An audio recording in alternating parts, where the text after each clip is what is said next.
눈이 아주 눈답게 내리고 있습니다. 지금. 안녕하십니까. 조세 전문 변호사 고성채입니다. 눈발이 참 제법 내리고 있습니다. 입춘이 지난 다음에 이렇게 눈을 맞이하니까 참 상쾌합니다. 제 글을 읽은 사람들이 그런 말씀을 하세요. 기분 나쁘다고. 왜 그러냐. 최근에 쓴 글인지 알았다 이거예요. 그런데 옛날 글이다 이겁니다. 그러니까 그러면 세상이 안 변했다는 거 아니겠습니까? 바로 그겁니다. 제가 옛날 글을 올리는 이유가 세상이 안 변했기 때문에 그냥 그 옛날 글이 똑같이 지금도 적용이 된다라는 겁니다. 그러니까 제가 자꾸 그런 말씀을 하잖아요. 세상은 잘 안 변한다고. 세상이 변하려고 하면은 누가 변해야 되느냐? 사람이 변해야 되는 거예요. 사람이. 도둑놈 보고 너가 세상을 변화시켜 봐라 라고 하면 변화가 되겠느냐 이거야. 도둑이 주인이 되는 세상이 되면은 된다 해서 세상이 변해지겠느냐 이거예요. 도둑놈의 세상밖에 안 되는 거 아닙니까? 검사 보고 본인이 세상을 한번 바뀌어봐라 라고 하지만 검사가 부패한 검사면은 그 세상이 바뀌어지겠느냐 이거예요. 그러니까 검사와 도둑이 같은 업을 가지면 세상이 안 변한다 이거예요. 업의 차원이 바뀌어져 버려야 뭔가가 차원이 바뀌어진다 이거. 세계가 변해진다 이겁니다. 검사나 도둑이나 다 같이 잘 되고 싶은 마음밖에 없다 이겁니다. 뭐든지 다다익선이다. 재물도 많이 가지고 싶고 권력도 많이 가지고 싶고 뭐든지 취하고 싶은 거예요. 그 본능에 막으면 다 같이 똑같이 끊는 거는 동일하다라는 겁니다. 그런데 단지 능력이 안 됨에도 불구하고 많이 가지려고 하면 도둑놈이 되는 거고 사기꾼이 되는 거고. 그래서 현자들이 업이 같다고 그런 겁니다. 같은 차원에서 논다 이겁니다. 이 세계는 참 많은 세계가 있대요. 현자들의 눈으로는 이렇게 안목으로 이렇게 보면요 3000대전 세계가 있대요.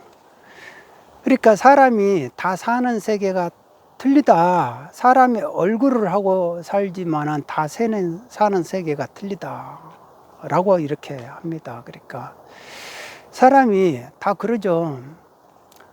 탐진치가 그 차원에서 놀면 같은 업의 차원이 있다 이거예요.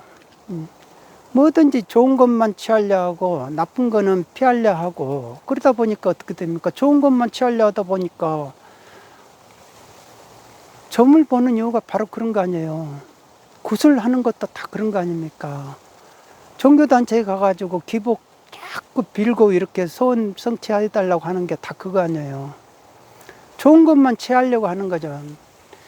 싫은 거를 피하려고 하는 거예요. 그러니까 실패를 원하지를 않는 거예요. 성공만 하려 하고. 그러다가 실패하면 성질 나는 거예요. 기분 나쁘고. 그러면 어떻게 됩니까? 욱하고 짜증내고 권력을 힘이 있으면 막 그걸 칼 가지고 난도질을 하는 거죠. 그게 뭐 때문에 그러냐.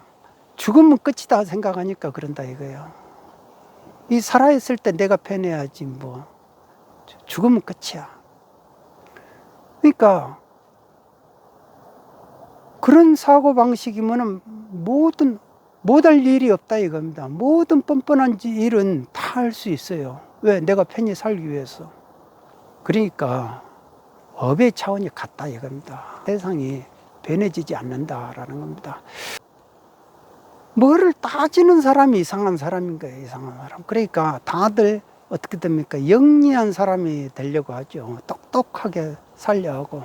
그러다 보니까 순진한 거를 싫어하는 거예요. 순진하게 살고 싶어 하질 않은 거예요. 순진한 사람을 이제 바보로 취급한다 이겁니다. 저는 젊었을 때 고시 공부할 때 자꾸 30이 넘어서도 이렇게 고시 공부하니까 제 옆에 사람이 어떤 사람이 그런 말을 하더라고요. 너 바보야 그러더라고요. 근데 그 바보 소리 들었을 때 그렇게 희열감이 나더라고요. 야, 그래서 제가 제 자신한테 그런 말이 저절로 들더라니까요. 아, 고생했다. 참 그동안 이 말 들을 정도 고생했다. 그런 말이 들는 거예요. 사람이 잔해 운에 다 돌려면서 똑똑하게 살려고 하지만 결국은 너무 똑똑하니까 헛똑똑이 돼버려가지고 나중에는 그 대가를 다 또 치러야 된다라는 겁니다. 그런 거를 보면은 인생이 참 공평하고 인생이 어떻게 보면 참 인과의 법칙이라는 게 무섭구나, 그런 거를 느껴봅니다. 무뎌진다 이거죠. 무뎌진다. 도덕은 도덕일 뿐이고 도덕이 의적이 어디 있습니까? 도덕이 세상의 주인이 되면은 그 세상이 좋아지냐고요. 같이 편이 돼가지고 같은 비적이 돼가지고 도덕질한 거 나눠먹는 사람들이 아닌 이상 그 도덕한테 뭐를 혜택을 볼 것이 뭐가 있느냐 이거예요. 이 땅, 이 서울, 이 한국이라는 나라가 우리가 지금 우리가 산다 해가지고 우리 주인이냐 이거예요. 미래 세대로부터 우리가 잠시 임차해서 살고 있는 나라다 이거예요. 이 땅이다 이겁니다. 그러니까 함부로 내가 주인이다고 함부로 하면 되겠느냐. 세금 낸 것도 이거를 내가 주인이다고 함부로 쓰면 되겠느냐 이거. 정치인들이 세금을 마치 자기가 쓰는 주인으로 생각하는 거예요. 그 착각이다 이겁니다. 본인이 무슨 주인이에요. 미래 세대의 동력을 우리가 미리 갑을 해서 쓰면은 그 죄를 우리가 받는다라는 겁니다. 그런데 그거를 쓰게끔 방조하고 관망하고 있으면은 결국은 그 공업이 누구한테 가느냐 이거죠. 우리 스스로의 공업이다 이겁니다. 결국은 공멸하는다 이겁니다. 미래 세대에 그 에너지를 줄 것이 없게 되어버리는 거예요. 저는 그런 생각을 항시 해봅니다. 같은 업의 차원에서 같은 평면에서 살지만은 그래도 도덕이 낫습니까? 검사가 낫습니까? 도덕은요, 일상생활에서 내 재산을 언제든지 훔쳐갈 사람들이에요. 언제든지 나를 사기칠 사람들이고, 그러니까 도처가 사기꾼 도둑놈이 이렇게 있으면은 무서워서 살겠냐 이거예요. 불안해서 살겠느냐 이겁니다. 검사는 내가 그 사람을 일생에서 만날 일이 별로 없어요. 내가 억울한 일이 있어가지고 뭐 고소 고발을 한다든지 아니면 내가 무슨 일에 휘말려가지고 내가 피해자가 되지 않는 이상은 일생에서 그럴 일이 몇 번 있겠느냐 이거예요.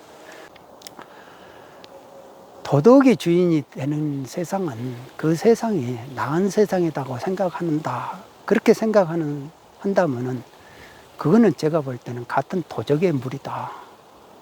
그렇게밖에 생각할 수 없다. 그런 생각을 해봅니다. 이 나라가 우리가 막 요리하고 반죽할 그런 나라가 아니다 이거예요. 우리 세대가 어떻게 주인이 되냐. 미래 세대가 주인이죠. 안 그렇습니까? 저는 그런 생각을 해봅니다. 검사와 도덕이 같은 업의 차원에서 살지만 우리가 인생을 사는 그 현자들 말씀이 업의 차원을 달리해서 좀 살아봐라 라는 거 아니겠습니까? 그렇지만 그렇게 못 살더라도 최소한 도덕은 되질 말아야죠. 저는 그런 생각을 해봤습니다. 오늘은 여기까지 하겠습니다. 여러분 모두 건강하시기 바랍니다. 감사합니다.